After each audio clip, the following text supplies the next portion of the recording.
Porque a vida marinha não precisa da arca, né? Então, a não ser que ele defenda que peixe morre afogado. Mas é claro que sim. Olá, pessoas negacionistas. Começo de ano e eu não tive tempo de fazer um vídeo muito complexo, então vamos se divertir respondendo argumentos rasos e leigos. Esse rapaz tá reagindo ao Zona de Fogo do Misa versus 20 cristãos. Inclusive, Spectro, tô aguardando o convite.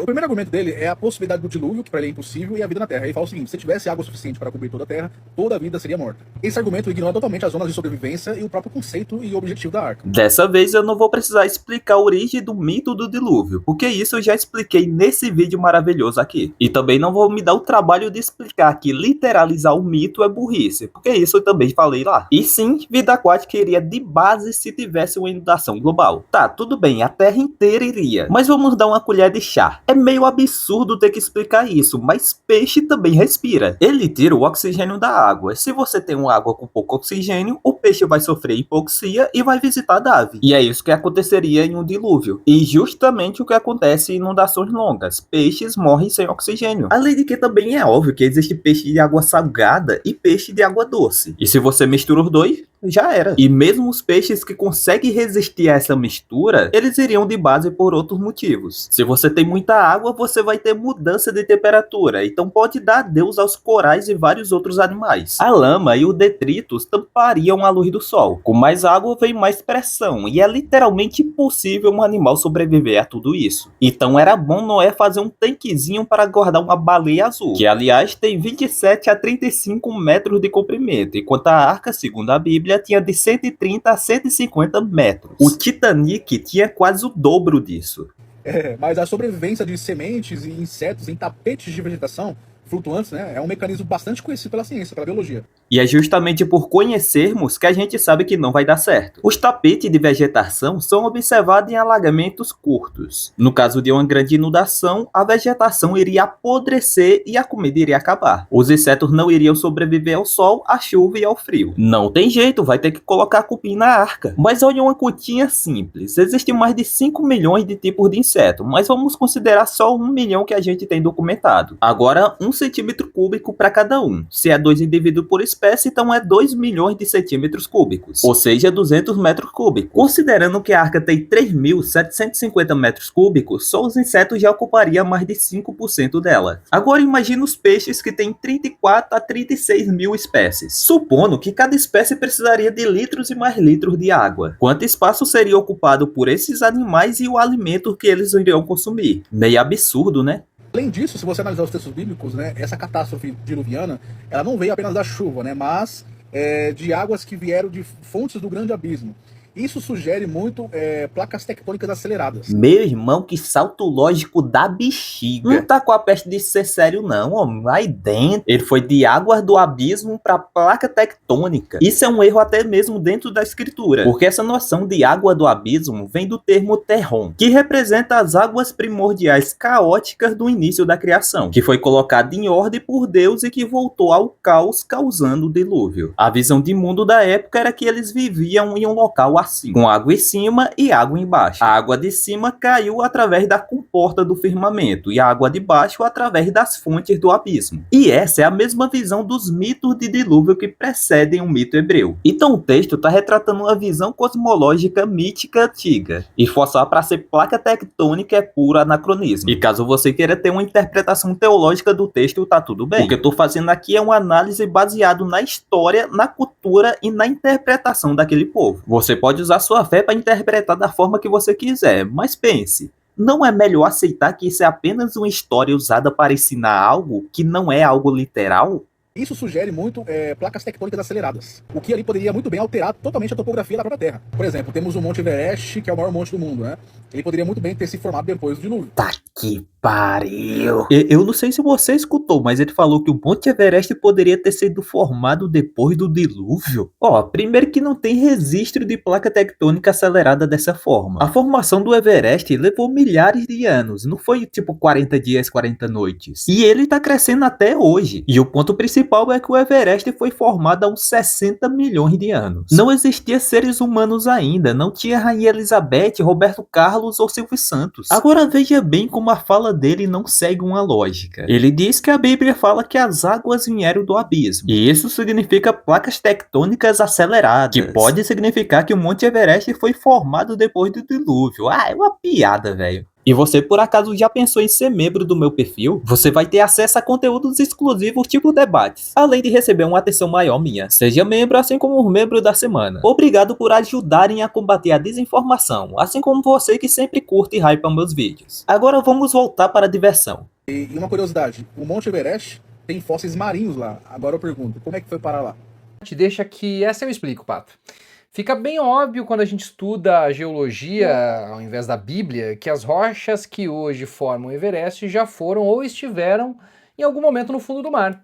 Esse canal também é meu, Misa, deixa eu explicar. Há 100 milhões de anos, a Índia e o restante da Ásia eram separados por um grande oceano chamado de Tétis, onde foi acumulado conchas, carbonatos, rochas sedimentares marinhas, tudo que não pode ser formado em pouco tempo, como diz o relato do dilúvio bíblico.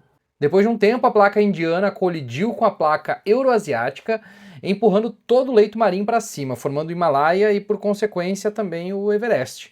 Então, o registro geológico do Everest favorece muito mais o nosso lado do que o lado do sacane de barba. Assim como a geologia de qualquer lugar do planeta, não existe nada na Terra que indique um dilúvio mundial.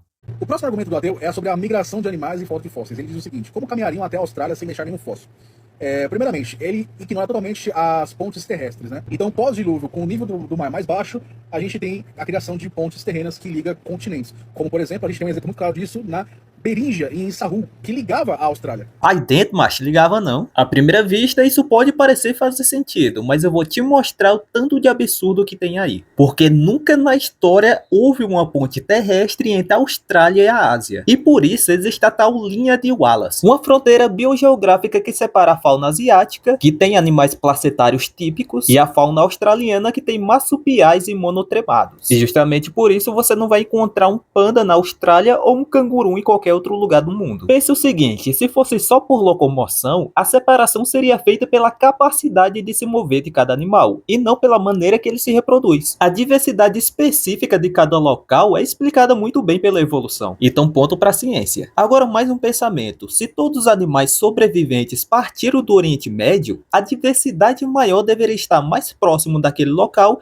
e ir diminuindo enquanto mais distante eles estivessem. E isso não acontece. Também seria esperado que certo tipo de animais estivesse em torno do mundo todo. E não, a gente tem animais que só vivem em uma certa região, justamente faunas isoladas como na Austrália. E por mais que fóssil seja difícil de ser formado, você não vai encontrar nenhumzinho de qualquer uma dessas espécies exclusivas de uma única região. E olha, eu não tô pedindo um fóssil de apenas uma espécie, eu tô pedindo qualquer fóssil, qualquer um de qualquer espécie endêmica. Não vai ter. E eu nem vou entrar no ponto da demora que essa viagem toda levaria. Até porque o rapaz tem família, né? Eu não vou maltratar tanto assim. Aqui que o ateu afirma que a teoria é o grau mais alto e que o cristão está errado ao dizer que a lei é a confirmação da teoria. Pois é, ele tá errado. Bom, aqui o cristão até comete um erro terminológico, mas o ateu comete um erro de natureza epistemológica. Que Lakatos me proteja dessa ignorância que eu vou ouvir.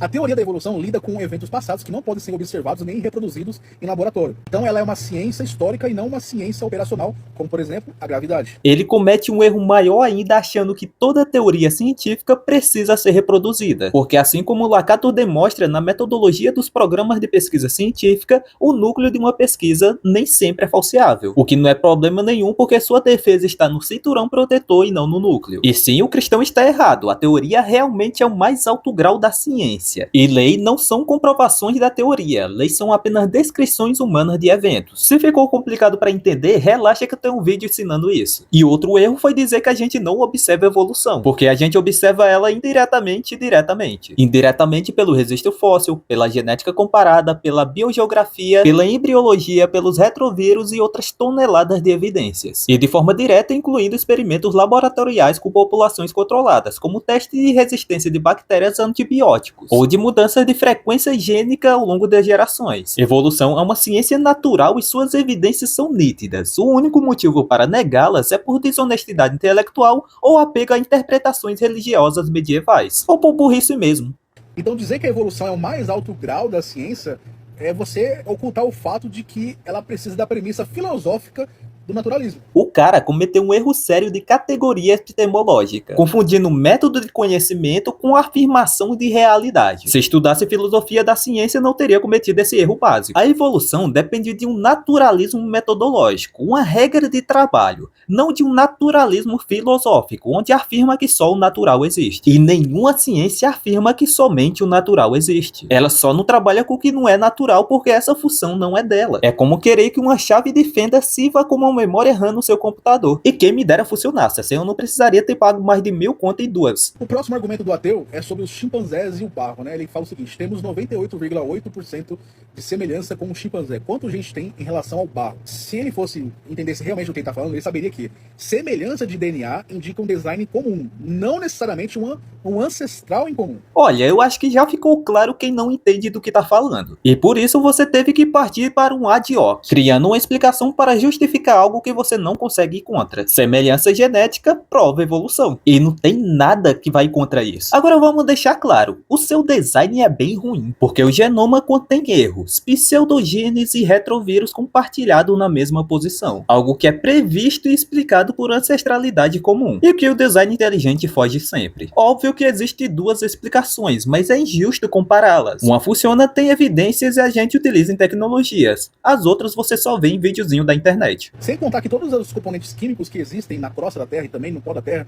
temos no nosso corpo, como por exemplo carbono, nitrogênio, oxigênio, cálcio, ferro, etc. Eu já mostrei que os elementos não são os mesmos. E os que são iguais estão em estado químico e concentração diferente. É só ir nesse vídeo aqui. Então, em falar, temos 98,8% de semelhança com o chimpanzé, mas o restante do 1,2% de diferença do DNA, né, representa milhões de pares de bases. E diferenças regulatórias que a ciência não consegue explicar. Aqui, algo fica bem claro. Ele nunca pegou esse assunto para estudar, porque ele fala 35 milhões de pares como se fosse algo muito grande. Mas isso só soa grande quando tá fora de contexto, porque o número é baixo em termos evolutivos quando estamos falando de um genoma com mais de 3 bilhões de bases. 3 bilhões de bases em populações grandes e em milhões de anos de divergência. Então percebeu como é que o design inteligente engana o pessoal? Ele pega pequenas informações, tira do contexto para parecer algo muito absurdo. E quem não estuda sobre o assunto acaba caindo. Essas diferenças não surgem de uma vez de um indivíduo para o outro. É um processo que leva milhões de anos de acúmulo gradual. Gerações e mais gerações e mais gerações. E ele também fala de diferenças regulatórias. O que eu duvido muito que ele saiba o que são. Porque ele fala como se fosse um problema para a ciência, mas é justamente um dos principais mecanismos conhecidos da divergência entre espécies com genes muito semelhantes. A gente já sabe que pequenas mudanças de genes causam diferenças grandes no corpo e no comportamento. E por mais que a gente ainda está mapeando tudo em detalhe, o mecanismo é conhecido e observado. E todo mapeamento bate com a árvore filogenética, algo que o design inteligente nunca vai conseguir montar. Não, o próximo argumento aqui é quando o ateu fala que o criacionismo é apenas fé, né? Ele fala assim, o elemento principal do criacionismo é a fé, é a especulação científica. Bom, até mesmo para você ser ateu, você precisa de fé também, porque o ateu tem fé que a matéria inanimada gerou vida espontaneamente, né? Ou seja, que o nada gerou tudo. Isso tem que ter muita fé. Já pode segurar o prêmio Tasso de ignorância científica, porque tem que ter muita ignorância sobre o assunto para dizer que a ciência diz que algo vem do nada. Ainda mais quando a gente fala de vida, porque a gente tem milhões de estudos que demonstram que o processo de surgimento da vida é complexo, que é necessário muita coisa para que ela surja. Então dizer que o ateu, ou pelo menos quem estuda a ciência, acredita que foi do nada é muita desonestidade. Mas tudo bem, a gente aceita que vocês têm que distorcer a ciência para conseguir ter pelo menos alguma relevância. Mas agora vamos falar de fé. Como eu demonstrei aqui nesse vídeo, em vários pontos a ciência está à frente em número de estudos, previsões e criações de tecnologia. Podemos não saber exatamente qual é a origem da vida, mas somente a ciência está produzindo conteúdo para descobrir isso. E quanto a única coisa que a turma dele faz é dizer, foi Deus e pronto, final. Então sem problemas, podemos concordar que ambos necessitam de fé. Mas qual dos dois modelos funciona melhor? Qual produz mais? Qual deles é um programa degenerativo e qual um programa progressivo? Só para avisar, a pergunta é bem retórica. Por exemplo, o flagelo bacteriano e a replicação do DNA apontam por uma causa inteligente. Não tem como isso ter acontecido assim do nada. Novamente o espantalho supremo do surgir do nada. Eu já fiz vídeo refutando essa balela de complexidade redutiva que vai falar sobre o flagelo bacteriano. E nele eu demonstro que o flagelo bacteriano prova a evolução. Porque se a gente observar o universo, ele é muito complexo, muito inteligente e muito estável. O universo é inteligente, mas certas pessoas não. O universo, em termos leigos, é complexo hoje em dia, mas no seu início ele era muito simples e caótico. E ele só muda isso depois de bilhões de anos de expansão. Ele não surgiu da forma que ele é hoje, ele evoluiu e se tornou complexo ao longo do tempo. E isso através de vários processos e não do extremo nada. E todos esses processos podem ser descritos muito bem pelos modelos atuais que a gente tem, sem necessidade de agentes externos. E um spoiler pra vocês, já vai sair um vídeo sobre as 122 características que esse pessoal sempre fala. Eu vou mostrar pra vocês que eles precisam voltar para as aulas de matemática. Conclusão, a ciência ela não prova fatos históricos de forma totalmente absoluta. Ela constrói modelos baseados em interpretações de evidências. O cristão pode usar isso também para ver as coisas pela ótica do design inteligente. Pois é, você pode usar, mas como usar é a diferença entre design inteligente e ciência. A ciência faz essas interpretações de evidências através de um método muito eficiente, que foi desenvolvido pela filosofia e que funciona muito bem, enquanto o design inteligente não tem método nenhum, ele apenas busca brechas e não produz nada. E por isso você não vai ver um estudo dado ou análise estatística feita pelo TDI. E por isso é tão fácil de refutar e mostrar os erros deles. Era para eu estar nesse debate aqui, eu não fui porque meu carro quebrou 2 dias antes. Ainda bem, passou essa vergonha com preparação, lendo o roteiro e com edição de vídeo. Imagina então se fosse ao vivo. Tá peste, vídeo longo da porra. Lembre-se de marcar a lista de presença que tá no comentário fixado. Obrigado por assistir, fique bem e tchau pessoas negacionistas.